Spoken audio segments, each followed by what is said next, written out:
Hi friends, ముందుగా అందరికీ happy new year.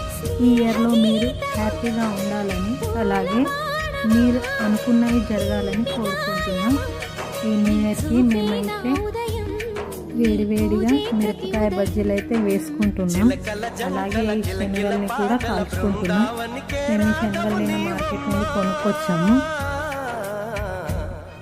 ఈ ఇయర్ ఆరోగ్యాలతో మీరు సంతోషంగా ఉండాలని కోరుకుంటున్న ఫ్రెండ్స్.